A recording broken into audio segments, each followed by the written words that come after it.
Hello and welcome to my channel Ace Your MRCP. I am Dr. Aparajita.roy and in today's video we will discuss a clinical station that you can expect in your NHS interview. Today we will discuss the specialty of cardiology.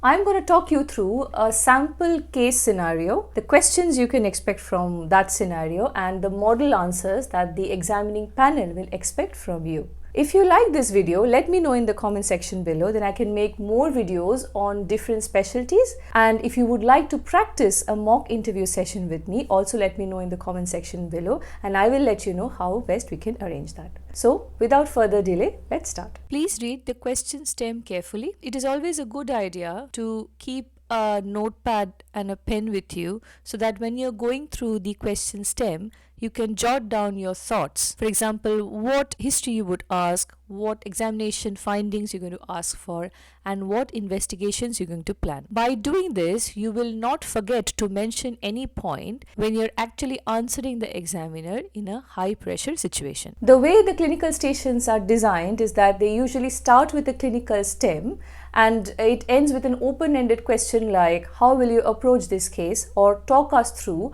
how you will manage this patient. The key things to consider while reading the clinical stem are, first of all, your role. Who are you? Are you the acute medical registrar? Are you the cardiology registrar? Are you the consultant? Are you the SHO? Secondly, where are you? Is it the ED or are you in a clinic? And who has referred the patient to you? Is it the ED clinicians or the GP? This will give you a rough idea as to how sick this patient is.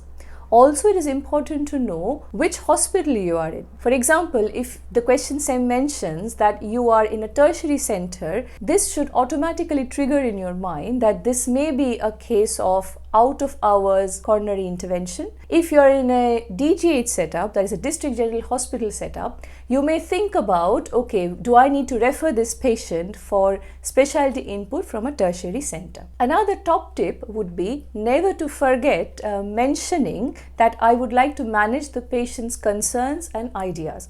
This is an integral part of any consultation that we do in the NHS. So even if it does not mention in the clinical stem or it does not come up in the questions following the clinical stem, make it a point to demonstrate to the examining panel that you are absolutely comfortable to address any concerns or any questions that the patient might have. In these clinical scenarios, the examining panel often hides a secret agenda. If you are answering the question very well, they might expect you to find out that hidden agenda and address that as well. So bear that in mind. These hidden agendas could be very similar to the cases that we have in MRCP or PLAB. For example, it may be a case of aspirin allergy in a patient who has come in with acute onset chest pain, or it can be safeguarding issues concerning a vulnerable adult. So keep your mind open and don't forget to look for these hidden agendas. If you answer them well, that will definitely earn you extra brownie points. So going back to our question stem, this seems to be a case of acute onset chest pain. We will start with a detailed history of chest pain. However, before that, it's always a good idea to mention to the examiners that I will do a very quick A to E assessment to ensure that it is safe to approach the patient. By doing this, you're going to demonstrate to the examiners that you're a safe doctor and you're only going to spend time in speaking to the patient and doing a detailed examination when it is safe to do so. The chest pain history should be detailed and the history of risk factors, for example, smoking, dyslipidemia, hypertension, diabetes, and should also include family history. Then moving on to A to E assessment, please don't spend too much time on this because interview times are limited. You would want to move on to more important discussions in the interview. In the A to E assessment, it is important to spend time regarding the heart sounds and the lung sounds. If there are any positive findings there, the examiners will let you know about it. And also at this point, mention the investigations you would like to do.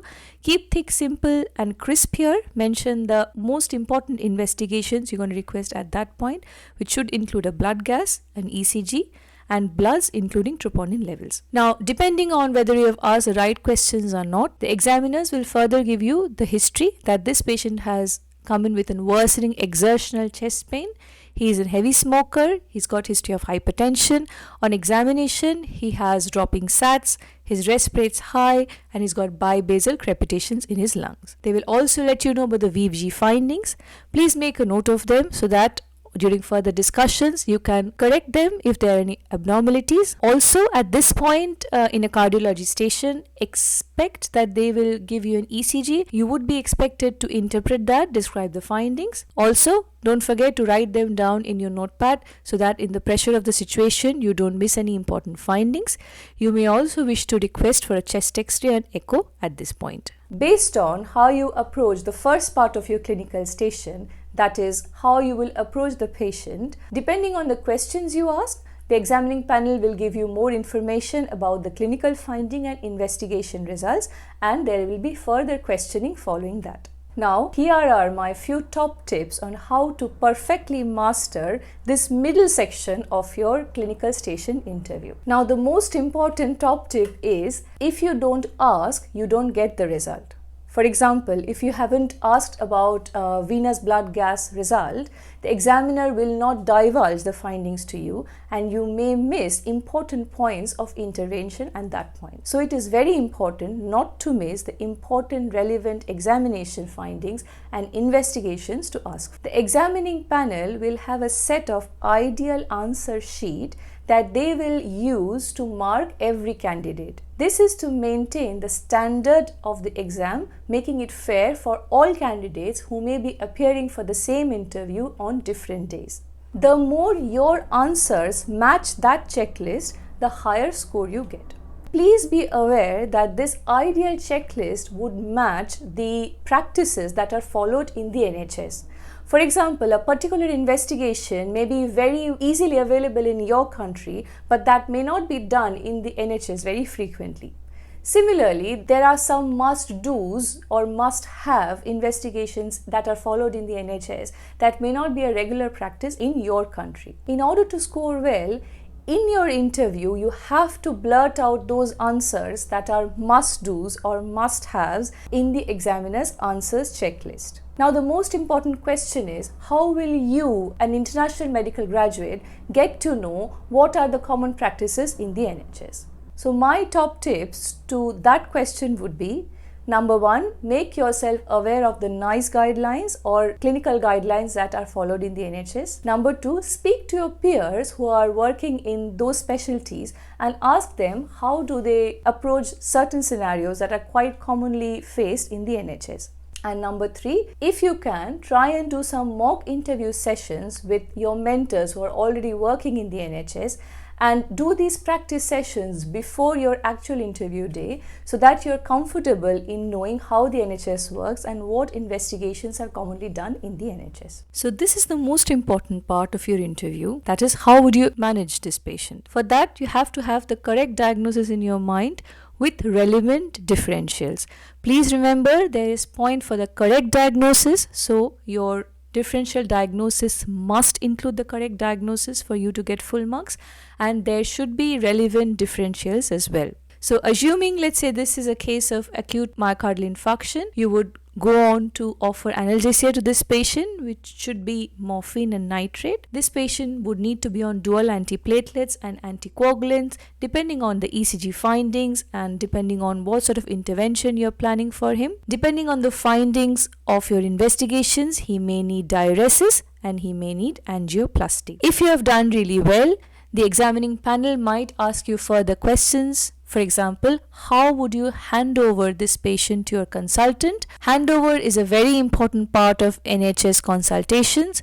Whenever you hear handover, always use the approach of SBAR. If you mention SBAR approach for handover, the examiner will automatically know this candidate has come well prepared. SBAR stands for situation, background, assessment and your recommendation. So don't forget SBAR when anyone talks about handover in NHS interviews. If you have done even well, they can ask you about long-term management, which may include discussion regarding medical management. Do not forget cardiac rehab. Rehab is again a very integral part of multidisciplinary approaches in the NHS. Also offer this patient advice on smoking cessation. They may also ask you questions around obtaining consent if this patient is undergoing any sort of cardiac intervention. Do not forget to mention capacity assessments. As international doctors, we may not be doing capacity assessments regularly in our home country, but this is very important in the NHS to assess whether the patient has the mental capacity to give you consent. If not, then who is the next of kin and can they be involved in decision making discussions? If the patient does have capacity, then the rest of the consent should be pretty standard. For example, what does this particular procedure involve and what are the benefits and risks associated with this particular procedure? Let me know in the comment section below how you like this video, and also let me know what other specialties you would want me to make similar mock interview videos on. Also, if you want to practice mock interview sessions with me, let me know in the comment section below and I am sure I will be able to help you with that.